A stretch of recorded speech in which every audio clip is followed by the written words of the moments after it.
Dara Busch, CEO of North America for Havas PR, talks to host Doug Simon on PR's Top Pros Talk. Dara, you've recently had a career shift where obviously you've assumed a key role, but at a much larger holding company. What's one of the key things that you're noticing about the change?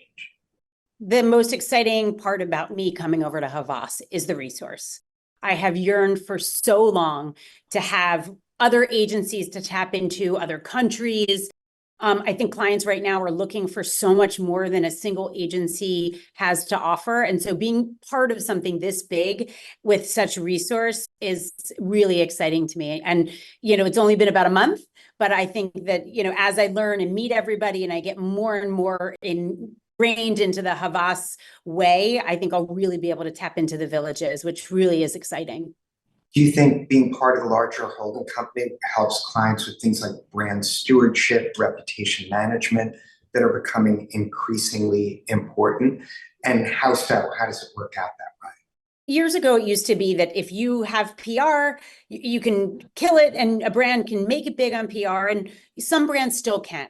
But the majority of brands need a multi-channel approach that taps into all different forms of marketing and communications to make a difference.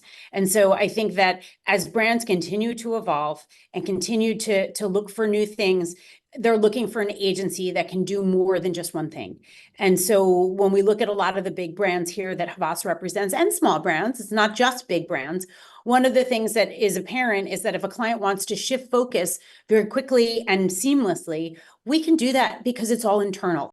Yeah. And do you also notice it makes a change because with the silos, the walls breaking down between marketing, communications, what's what, does that make it easier when you have resources in all of these different groups? The silo thing has been just such an interesting thing to follow, right? A bunch of years ago, our silos were in every way. We were siloed that we just did PR. We were siloed that we just did food and beverage, or we just did health, and everything was so incredibly siloed. And so one of the things that's nice to see the walls break down on silos. And what I find is clients don't want necessarily anybody or an agency that necessarily just does one thing, right? So they're looking to tap into everything, not just food and beverage if they're a food and beverage brand. But then those next layer of silos came down. And it's not just PR. We can do influencers, we can do content creation, we can do big brand thinking. I mean, all of that sort of makes a play for a holistic, big media program that moves the needle and creates that message and drags it through in everything that we do. And so there's something to be said about that for brands. So how do you navigate the overlap between different organizations? Because obviously with silos breaking down, I go back to when I started, don't play the small violin, almost no agency had an internal video department. So we were like, hey, we can be your internal video department without overhead, was the pitch. I guess since then, a few other companies have incorporated video and know what they do. So the landscape has changed a bit. But now you have all these different groups that maybe started out in completely separate silos, but there's overlap and experience. How do you navigate that? You have to create a clear vision from day one. There has to be a clear vision, and every agency and every team partner needs to be on the same page.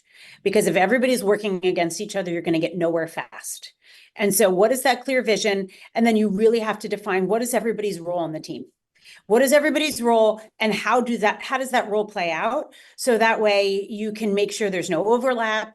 The best successful campaigns is when everybody's cranking and working together as a well-oiled machine. When people are, feeling like their toes are being stepped on, or the message isn't pulled through, or a client gets frustrated, everybody fails. And so one of the things that I think we do a good job at is from day one, what is that clear vision? What's everybody's role? Let's look at the brief. Let's break it apart. Let's look at how it plays out. And then let's execute. And so basically setting it up before you start running, and you have to get your ducks in a row. And that's really important. Does that change sort of the skills and competencies that are now required over the people who are part of your PR teams across the multiple organizations?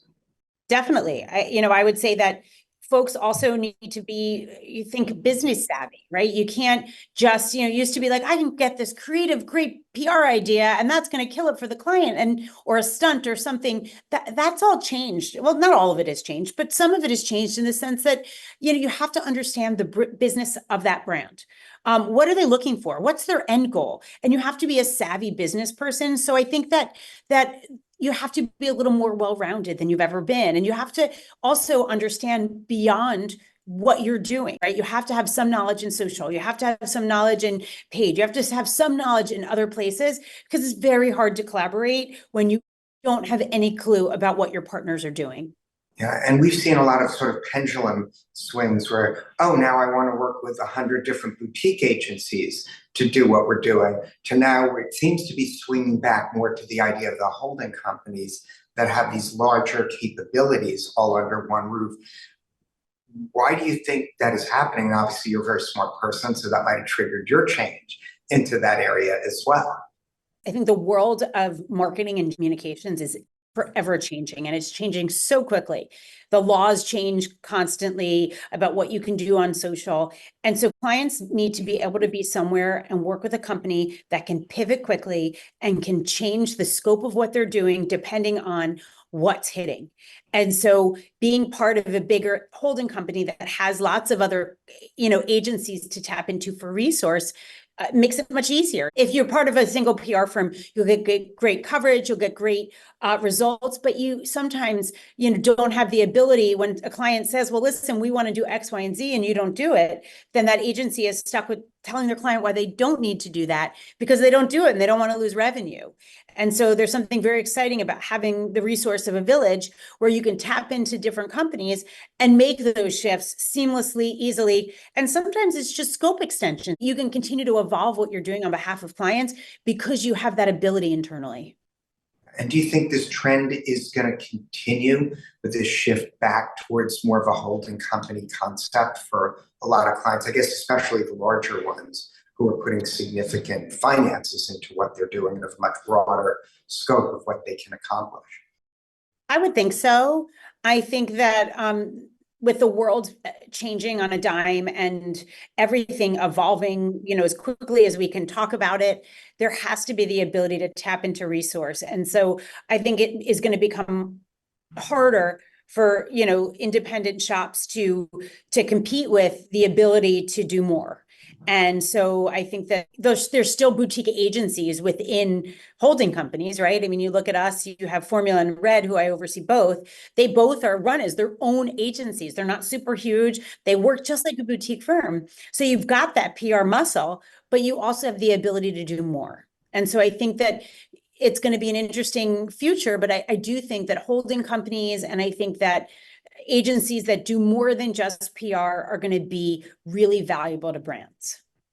And do you have any advice for clients on how to get the most out of the agency they work with? And I guess that also applies the most at an efficient cost basis. The best brand partners that I've ever had are partners that tell you what their goals are clearly. Just be straight up. This is what matters to us, because I think if you know exactly what you're fighting for, it makes it much easier to be a brand partner. I think that clients also need to say, I'm not seeing results from X, Y, and Z, and I want to shift to this way. Let's talk about it. They need to be open. I think that as long as the lines of communication are open, it gives you the ability to be very agile and continue to grow and evolve as the brand grows and evolves. And so as a client, if you're, guarded and you don't make the time for your agency partner, it becomes harder for them to win because they don't know what you need and want. And so our goal as the marketing arm for our brands is tell me what you need so we can do it for you. And so I think we all get busy, right? It's the way of life, and we all end up finding ourselves running around like crazy people in our world. But you have to stop and make sure that you're really informing your agency team as to what you want, what you need, and what the results need to look like in real time so they can course correct as necessary. Does the agency have a similar responsibility? I know we do that. If a client comes to us with an idea for a satellite media tour that's not going to achieve their goals or be successful, we try and talk them out of doing it because we're going to get blamed in the end if it was a bad idea and take their money. That's our fault. So as an agency, do you have the ability to say, I know you're focused to spend this way with our team. I don't know if this part will be effective. You might be more effective first working with this partner on these types of things. And are those conversations easy to have? I think that as a PR partner, it is your 100% job to say and be honest with your client what's going to work and what's not going to work. Quick fixes and quick ideas are only that. So if you want to come up with a long-term strategy, you want this client to be with you forever. You want this client to continue to grow and evolve with you as an agency. They're not going to grow and evolve with you if you aren't transparent and say, I know you want to spend X amount of money on this project, but it's not going to deliver the results that you want. And this is why. But you also have to be really quick and ready with, but we think this will win for you. This is what we think you should do instead. As a partner, you have to be upfront and honest. You have to tell a client about what's going to work and what's not going to work. And I think as an agency partner, it's your place to listen, but also to be very transparent about what works and what doesn't work.